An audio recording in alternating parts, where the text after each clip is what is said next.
Hey Bible readers, I'm Tara Lee Cobble, and I'm your host for the Bible Recap.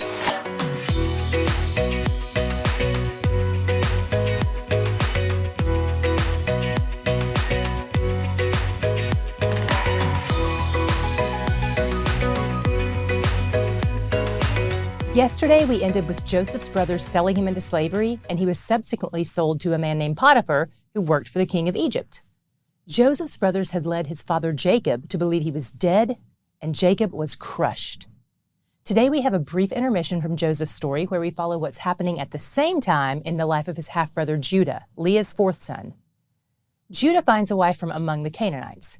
We've seen them a lot already, and we'll continue seeing them. They're the cursed descendants of Noah's son Ham. They're not worshipers of God, and they currently inhabit the land God promised to give his family. Judah and his new wife have 3 sons, and he eventually arranges a marriage between his oldest son and a woman named Tamar. But is wicked, so God kills him, because he's God and he knows hearts. God is both just and merciful. In this instance, he leans into justice. So if you're feeling any kind of impulse to set yourself up as a judge over God because of this, I would just encourage you to remember that he's the one who gets to make those kinds of decisions. We've all committed treason against God and his kingdom, and we all deserve death. So no matter what did or didn't do, he got what he deserved. The rest of us are just living on mercy. After death, Judah gave Tamar to his second son in marriage, because if she had neither a husband nor children, it was essentially a death sentence for her in that day. There would be no one to care for her or provide for her. It seems like Judah was really trying to take care of Tamar, but son 2 wasn't having it. He got sneaky about it to make sure she didn't get pregnant. God's protection of Tamar kicks in when this happens, and God kills son number 2. Son number 3 was still a child at that point, so Judah told Tamar to stick around until he was old enough to marry. But Judah didn't seem keen on keeping his promises, and Tamar was fearful that she'd never have kids, so she took matters into her own hands. We've seen this kind of thing a few times before, and we're not even a month in yet. For the descendants of Abraham, children were the sign of God's blessing, because that's what he promised Abraham. So to not have children was shameful for one of Abraham's descendants. One day, after Judah's wife died, Tamar heard that he was going on a trip. She veils herself and positions herself on the road he'll be taking. Some theologians think she intentionally dressed like a prostitute and planned this scenario all along, but others believe she veiled herself as a reminder to Judah that he was supposed to be helping her marry his son. Either way, when he mistook her for a prostitute, she went along with the ruse. He slept with her, and she cleverly asked for collateral until his payment, which was a goat, could arrive. So he gave her his signet, which was like a form of ID. He also gave her the cord it was on and his walking staff, which was probably also personalized and unique to him. He sent the goat to her later, but surprise, she was nowhere to be found. A few months later, word gets out that Tamar is pregnant, and Judah orders her to be burned. She pulls the big reveal of all Judah's personal items that he gave her, and he's busted. Through this process, Judah is deeply humbled, and Tamar's life is spared. Then she gives birth to twins. Chapter 39 zooms back in on Joseph, who is still in captivity in Egypt. One of the things we learn about him is that he wasn't alone. This chapter tells us 4 times the Lord was with Joseph. God's nearness to him and blessing on his life made his master Potiphar take notice. God was causing him to succeed, so Potiphar put him in charge of more things in hopes that more things would be successful. It doesn't seem like this was some kind of religious move on Potiphar's part. It wasn't like he saw the blessing on Joseph and said, "I want to worship this God who blesses you." It just sounds more like this was kind of a business decision. Still, for Joseph's sake, God blessed this, and Potiphar trusted Joseph all the more. This falls right in line with the promise God made to the patriarchs. By the way, that's what we call the fathers of our faith, who are from this particular family, patriarchs. The word specifically refers to Abraham, Isaac, and Jacob. God has promised to bless those who bless them and curse those who curse them. And now he's continuing this with Jacob's son Joseph. Joseph was easy on the eyes, and Potiphar's wife tries to seduce him. She launches a repeated campaign of temptation against him, but he remains honorable. He knows it would be a sin not just against his master and her and himself, but primarily against God. Since her efforts at seduction aren't working, she forces herself on him, but he runs away. Rejection hits anyone hard, but this woman takes revenge to the next level, using the clothes she had torn off him to accuse him of trying to attack her. This is the second time Joseph has been wronged by someone who then uses his clothes to lie about him. If I were Joseph, I might start to get a little paranoid about my clothes. You may have noticed that she calls Joseph a Hebrew, so I wanted to explain that term briefly and why it's here in the text.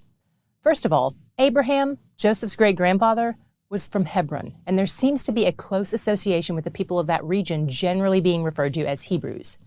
The term Hebrew is often used interchangeably with the term Israelites, which refers to the descendants of Abraham via Jacob Israel.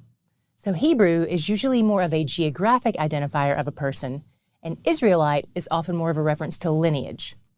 To further this complication, Hebrew is also the name of the language they speak. So when Potiphar's wife points out that Joseph is a Hebrew, she's likely trying to slander him. She's leaning on the racial tension that exists between her people, the Egyptians, and Joseph's people, the Hebrews. Despite Joseph's loyalty to Potiphar for more than a decade of service, he puts Joseph in prison.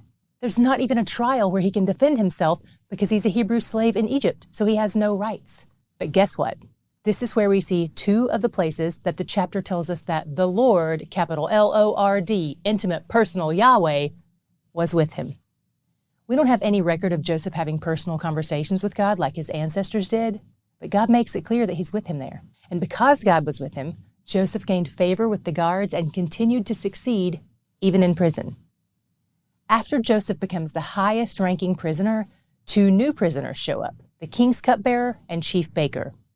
Both of these guys had really important positions. They had to be trustworthy because they had the responsibility of making sure the king wasn't poisoned. They were in charge of his food and beverages. One night, they both have dreams that bum them out, and they want someone to interpret them for them.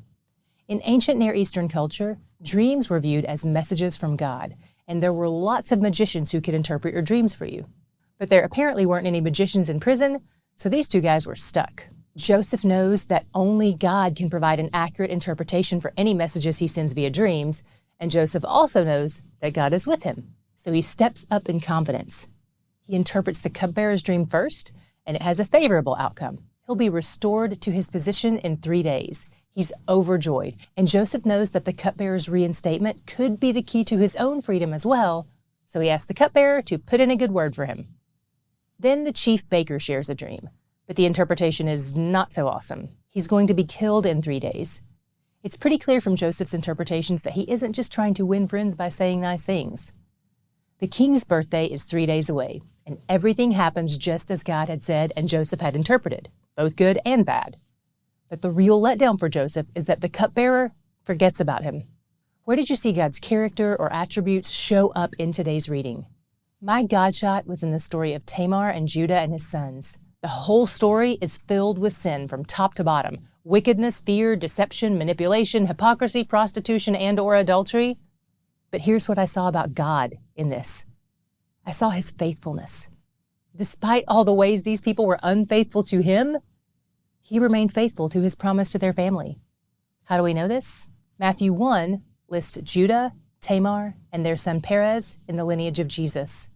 While Scripture never endorses most of what happened in Genesis 38, God was working in all that mess to bring about the birth of the very one who would redeem us from sins like these. That means Jesus comes from the line of Judah, which is why one of his names is the Lion of Judah.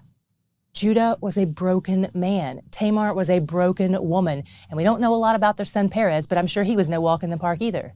It all goes to show us that even though we will be unfaithful, he will continue to be faithful to every promise he has made. He's a promise keeper, and he's where the joy is. You've heard us mention D Group a lot, and you've probably seen it in our logo, but you may not know what it is. D Group stands for Discipleship Group, and it's the partner ministry of the Bible Recap. TBR is where we come to read the Bible, and D Group is where we go to study the Bible. D Group meets in homes and churches around the world, and we also have online D Groups. Each year, D Group does 4 studies that are 12 weeks long each. We like to have 2 studies that are deep dives into a specific book of the Bible, like Genesis or John, and 2 studies that focus on a specific theme or theological topic from Scripture, like the fruit of the Spirit or the Trinity. If reading the Bible has made you want to study the Bible, great, we love doing both, and we want to invite you to join D Group. Visit mydgroup.org/join to find out more info. We've also linked to it in the description box.